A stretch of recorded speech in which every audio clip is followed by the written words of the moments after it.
As the cliche goes, April showers bring May flowers.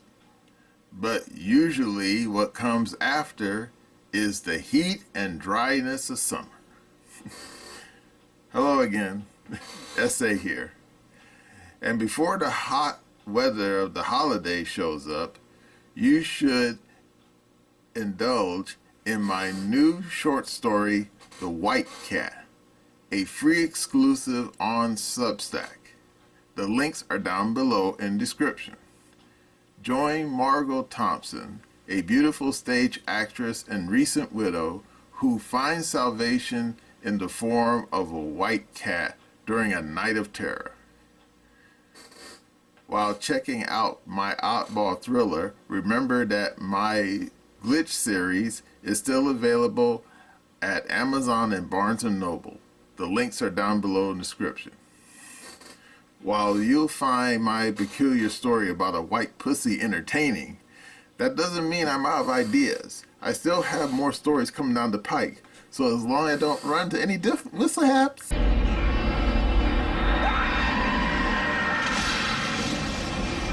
you'll see those stories as well. Now let's get back to the video.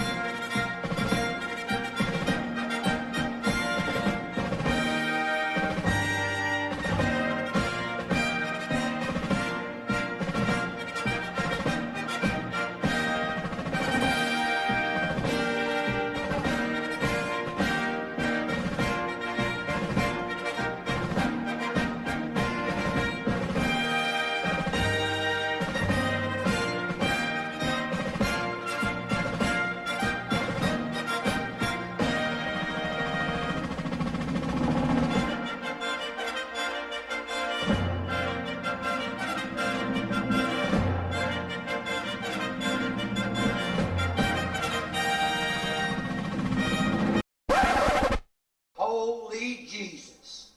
What is that? What the fuck is that? What is that, Private Pile? Hello again. Essay here. What is the Olympics? Now, some of you who got nothing else to do on a long weekend probably already know.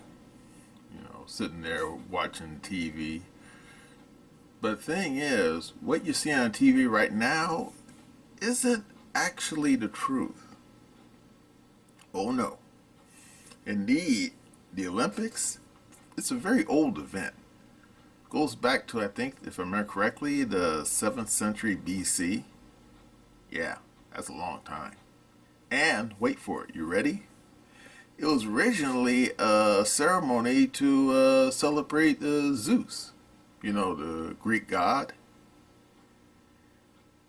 And wait for it, it was part of a much larger pagan ceremony that took place in this place called Olympiad in Greece, a town that's still around, strangely enough.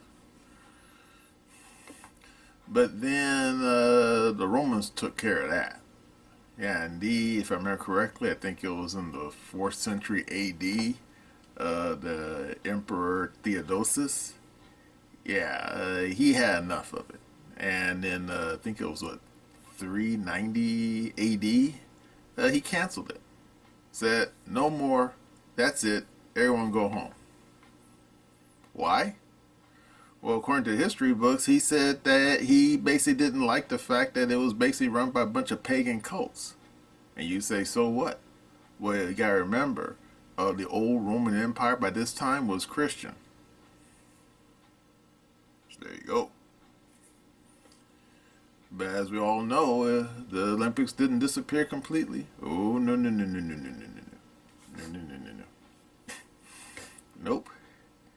Indeed, it only got started up again in the 19th century, thanks to this guy called Zappis. And you say, who the hell is that? He was some wealthy Greek guy, and he supposedly contacted the Greek king at the time, King Otto. This was back in the middle 19th century, And you say, we should get these Olympic Games going again. And you say, why would they do that? Well, certainly wasn't for the money from ad revenue from TV, since TV didn't exist yet. No. If I remember correctly, it was basically kind of to thumb their noses at the people over in the Ottoman Empire. And you say, well, that do anything? I'm getting that part. Yeah, apparently the Greeks had just got their independence from the Ottomans. And I guess to reestablish their statehood, they decided to bring back some old ceremony that most people had pretty much forgotten about, for the most part. And according to the history books, the first modern Olympiad took place in, if I remember correctly, it was in the 1850s. I can't remember if it was 1858, 1859, somewhere in that general neighborhood. But yeah. And of course, it was held in Athens. And before you even say, Athens back there was probably just a pile of rocks then. Well, technically, yeah. But this guy, Zappa, spent the money and he rebuilt one of the original stadiums that existed back in the past. I think it was called the Pan-Atheniatic Stadium, which is still there today, the one the guy had rebuilt. And then they had a couple more Olympic Games in the 1870s. I think they had two of them. I think it was 1870, 1871. I don't really think like it was like 1876, 75, somewhere in that neighborhood. Yeah. But, as we all know, the official modern Olympics didn't officially start until 1898. And then you say, but wait, you just said that they had a couple back in the years before. Yeah, I'm getting that part. Apparently, before those other ones happened, there was no IOC. The International Olympic Committee. That technically didn't exist yet. And therefore, when the IOC came into being, I think it was in the early 1890s, then the first Olympics that occurred after the IOC creation, they count that one as the first one. And then you say, oh, yeah, precisely. Oh, but you think it's confused now? hang on to your laptops. Yeah, because the funny thing about the Olympics is they didn't hold them regularly. Indeed, the first two Olympics they held after the 96 version was in, I think, 1900, 1904, but they were both held during the World Expos, and apparently that was a bad idea. And then they had an Olympics in 1906.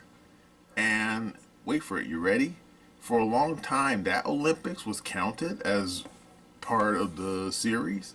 But then someone changed their mind years later, and now that 1906 Olympic, which occurred back in Athens, after the ones in America and France technically flopped, isn't counted anymore. Why? Don't ask me. I don't run that outfit. But yeah. But if you read a history book, you'll know that they actually canceled some of the Olympic Games. Like during the First World War, they canceled the ones, I think if I remember correctly, it was in the 1916 Olympics. I think it was supposed to be held in Germany at the time. And of course you say, oh, yeah, they were having a war then, so no Olympics. But then, of course, it happened again during the Second World War. I remember reading about it as a kid. I remember they were supposed to have a Olympics in 1940, but it didn't happen. And that one was supposed to be held, if I remember correctly, I think it was supposed to be held in Japan. And you say, oh, yeah, precisely. And then they were supposed to have another Olympic Games in London And then I think in 44, and of course that didn't happen because the war was still going on. But then they did have one in 48, and that was held in London. So I guess the British caught up for lost time. But of course, anyone who's from my generation probably remembers the damn boycotts they had. First in the 1980 Soviet Olympics and the ones they had in LA 4 years later. Yeah. But they had other boycotts as well. Oh, yeah. Because they had a boycott, I think, in the 76 Olympics. Yeah, a bunch of African nations didn't like the fact that South Africa was there. And South Africa at the time was still an apartheid country, and that's one reason why the Africans had to be up their nose about that. So South Africa was banned until Nelson Mandela took over the country, and now they're no longer banned. And of course, right now as we speak, the Russians are currently banned from the Olympics. Why? Are you kidding me? Officially because of doping, and officially because of that shootout that's happening in Ukraine. But in reality, when no one's around, there's no cameras around, no one's not looking. The real reason is old Vlad. Yeah. Apparently, a bunch of people on the IOC, they don't like the fact that Vlad's sitting there in the Kremlin. And just like old Saddam Hussein, they're going to make sure that the Ruskies not going to enter the Olympics as long as old Vlad's sitting there. Because people who, I know this is a bit of a segue, but people who tend to forget now, but remember back during the Gulf War, and remember how the old Iraqis had all kinds of sanctions on their head, but 5 seconds after the Americans kicked in the door of Baghdad, whoop-de-doo, all those sanctions just disappeared. Why do you suppose that was? Because Saddam Hussein wasn't there anymore. So yeah, you think I'm full of shit? Fine, you can think that, but just watch. When the 2028 Olympics rolls around, and no joke, if Vlad is still sitting in the Kremlin, guess what? The IOC will find an excuse to keep the Russians out. So there you go. But anyway, this video is not about the past zaniness happening at the Olympics. Talking about what's happening right now. Now, of course, anyone who's watched the opening ceremonies probably saw a lot of weird stuff going on. And if you're a good Christian who goes to church on Sunday, you probably got a little annoyed, to say the least. Now I'm going to show you a little snippet of video from Dr. Steve Turley, who, wait for it, is a theological scholar. I'm just giving you a little heads up right now. And let's just say this, he ain't mincing words about that damn opening ceremony for the most recent Olympics in Paris. Okay, are you ready? Here we go. The Paris Olympics are receiving a massive international backlash after insulting billions of Christians around the world. And now a U.S. tech company has officially withdrawn its advertising in protest. Hey gang, it's me, Dr. Steve, and I want you to share this video far and wide because we're seeing nothing less than a massive backlash against the woke left, with more people than ever protesting these Olympic Games. As many of you have heard, world leaders across the globe are formally voicing their outrage over what some are calling the shocking and insulting mockery of Christians during the opening ceremonies of the Paris Olympics. At the heart of the ceremonies, which were, let's be frank, generally speaking, the ceremonies were pretty mediocre. I mean, they literally rolled out Lady Gaga, of all people, as one of their performers. She's got nothing to do with France or French culture, or Celine Dion. She's Canadian. I mean, it was weird to say the least, but at the heart of the ceremonies was an utterly bizarre drag queen depiction of Leonardo da Vinci's Last Supper. Again, we should note, a depiction of an Italian artist's painting. Now again, where is France and French culture in all of this? Well, apparently the French culture was presented to the world as one that mocks the world, or better, ridicules and insults a particular people of the world, namely Christians, and world leaders were quick to voice their shock and their denunciation of this bizarre stunt. Italy's former deputy prime minister, Matteo Salvini, called it, quote, insulting and sleazy, adding, quote, opening the Olympics by insulting billions of Christians across the world. That was a really bad start. Catholic leaders around the world, along with French bishops, of course, banded together to condemn the insult. Hungary's ambassador to the Vatican has formally denounced the opening ceremonies as atrocious. Elon Musk voiced his concern, tweeting out, unless there is more bravery to stand up for what is fair and right, Christianity will perish. And even a self-professed liberal like Piers Morgan was flabbergasted by the bizarre event, asking whether they would dare to so openly mock any other world religion like that. Now, while some have tried to argue that the drag queens were actually attempting to depict the ancient Greek Dionysian banquet, we should note that French Olympic officials did end up publicly apologizing for the stunt. It was a rather lame apology, but it did end up inadvertently admitting that it was indeed a mockery of Da Vinci's Last Supper in particular and Christians in general. It's not surprising, therefore, that sponsors such as C Spire, which is a Mississippi-based phone service company, have withdrawn their advertising in protest of the absurd spectacle. And Donald Trump Jr. didn't hold back in voicing his disgust. He tweeted out, my mom was an Olympian on the Czech national ski team, and as a kid, we would be excited for weeks leading up to the games.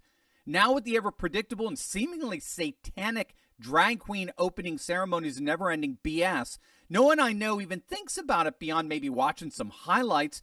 It's such a shame that that event that used to create so much national pride now creates at best indifference. Using the games to push woke ideology has zero to do with anything the games stand for. Rather than highlighting the incredible accomplishments of these amazing athletes, corporate media subverts all their hard work to push leftist insanity. It's not only a shame, but a true disservice to some of the most talented and dedicated people on earth. Hopefully one day enough people will finally have had enough of the BS. Till then, you can continue to watch everything good and decent and everything you hold dear get burned to the effing ground. The choice is yours. Well said. By contrast, just so we all recognize precisely what we're dealing with here, by contrast, the outgoing First Lady, Jill Biden, praised the opening ceremonies, claiming that they were, quote, spectacular. Now, ironically, something spectacular did happen shortly after the opening ceremonies. Some are even calling it an act of divine intervention. You're going to absolutely love this. It's 24 hours after the ceremonies concluded. There were reports of a widespread power outage throughout what's called the 18th district of the city. The district reportedly lost all power, but as you can see at the top left corner of the photo, there was a single exception. The one building that remained fully lit in that district was the Sacré-Cœur Basilica, one of Paris's most beautiful cathedrals. And even members of the media were openly asking, is this not divine intervention in the midst of the fallout from that drag queen mockery? And I have to say, I was deeply moved by that picture, that literal shining city on a hill, a new Jerusalem for all to see in the midst of this darkness. And I thought about how Da Vinci's Last Supper does the same thing for all of us, how it reveals a comparable radiance in the midst of all of our woke confusions. It's one of the greatest paintings of all time. It's a mural painting that spans 15 feet by 29 feet on the wall of the refectory of the convent of Santa Maria del Grazia in Milan.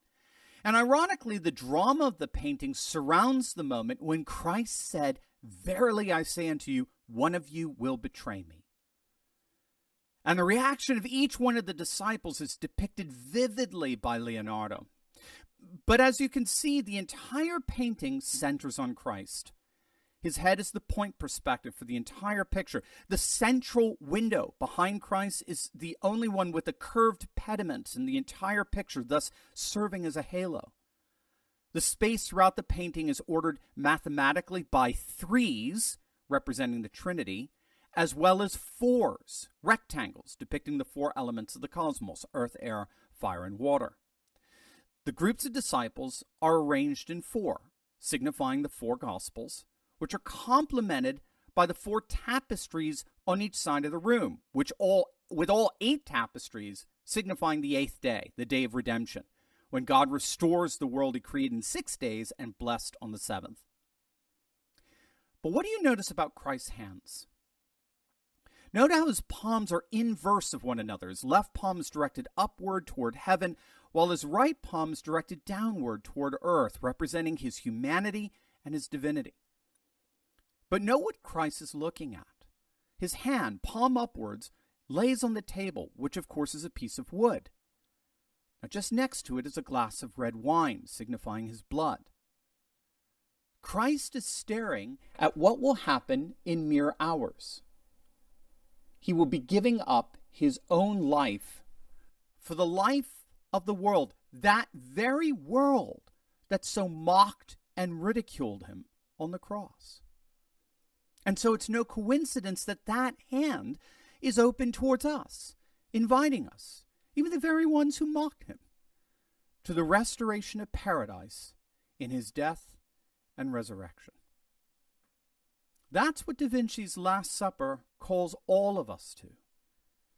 And ironically, thanks to yet the latest round of mockery and derision, that mercy shines forth and lovingly calls all of us yet again.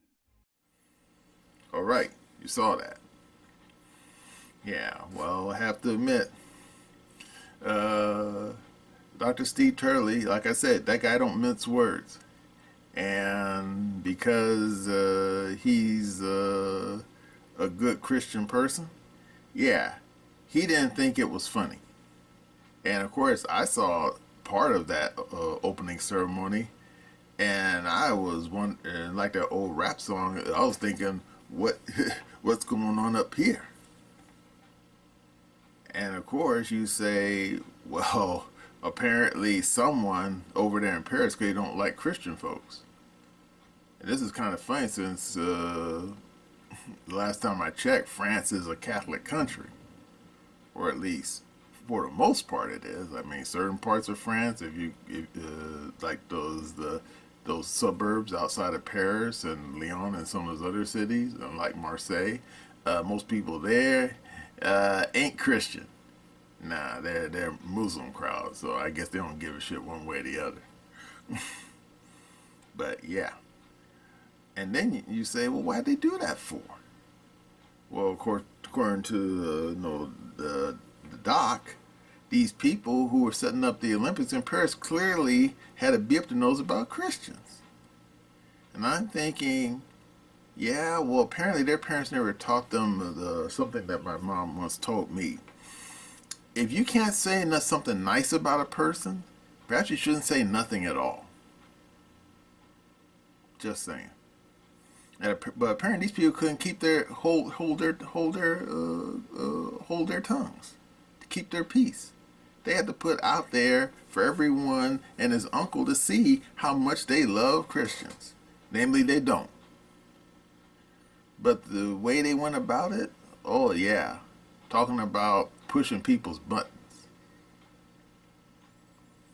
And then, of course, if you remember from Dr. Turley's video, yeah, talk about giving a non-apology, saying, "Oh, we're sorry that you're offended." That's almost on the same level as "F you very much." And then, of course, you would say, well, why did they choose the Olympic Games to do this? Are you kidding me? Do you know how many people tune in to watch the Olympics? Well, not as many as they used to, at least not since the old Soviet collapse. Because back in those days, a lot of people tuned into the Olympics, especially during the summer since nothing else was on TV at the time. No pre-internet. But yeah, they presumed that a lot of people would be tuning in.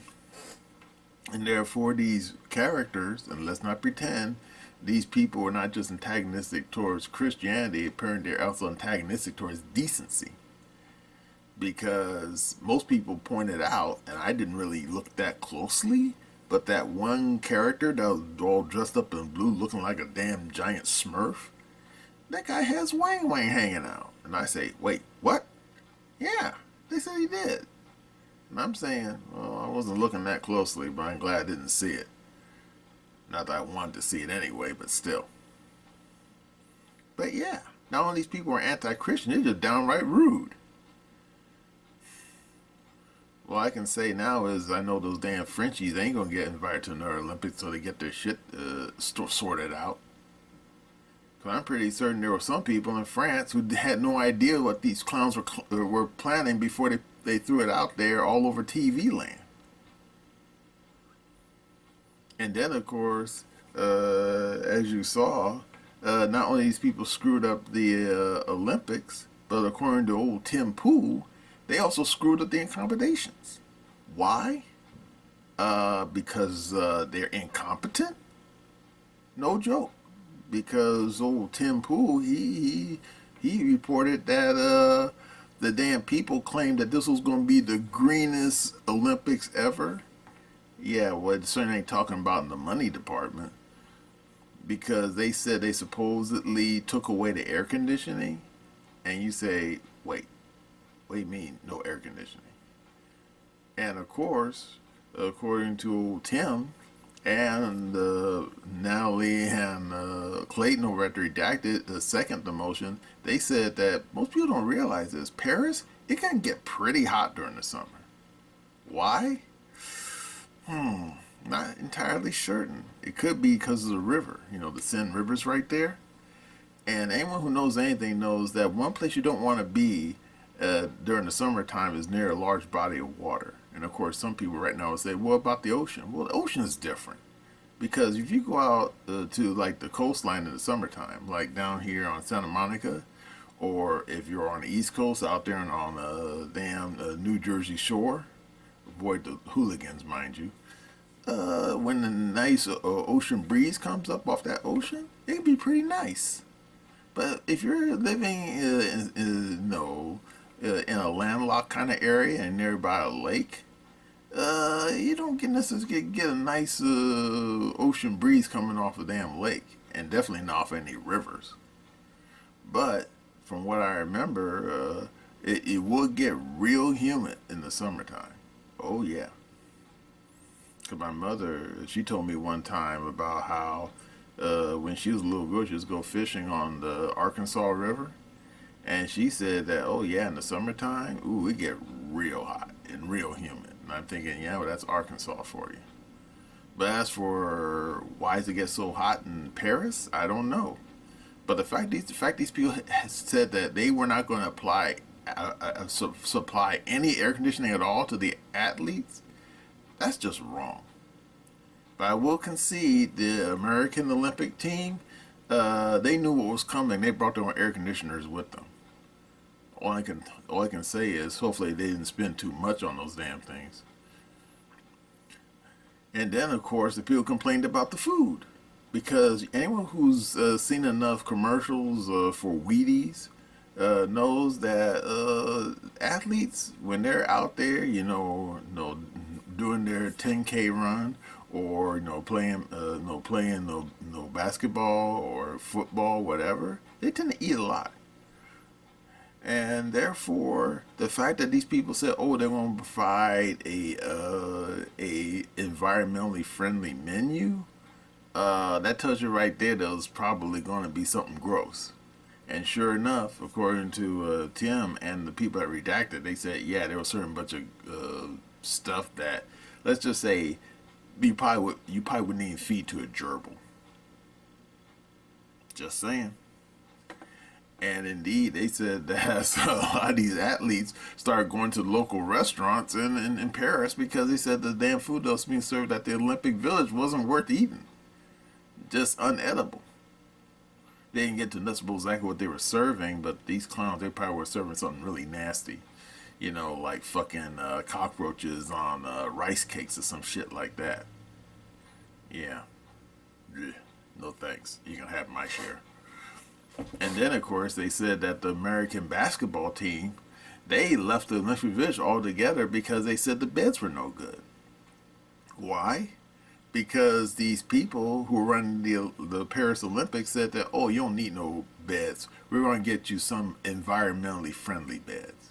And know what the beds were made out of? Cardboard. And you say, wait, what? Yeah. And they show pictures of it too. And believe me, I've seen beds in prisons that look more comfortable. No joke. No joke. And it's just things like some cardboard boxes that some kids recycle from Amazon, and they just put a blanket over the top, and that was it. And I'm looking at this, and I'm thinking, you want these damn athletes who came thousands of miles to your town to sleep on that? Really, dude? Or Snoop would say, really, nigga? I mean, what are you guys thinking? I mean, seriously. And of course, those basketball players, those guys are, like Shaquille O'Neal big. They can't fit in those beds anyway. Damn. Talk about a clusterfuck. Well, all you can hope is that the damn people here in LA learn a lesson from those knuckleheads in Paris. Don't allow a bunch of crazy woke leftists with an agenda to run your Olympic Games. Otherwise, they'll run them right into the toilet. Okay? We clear now? Well, that's all I gotta say about those sucky Olympics in Paris. And that's my opinion.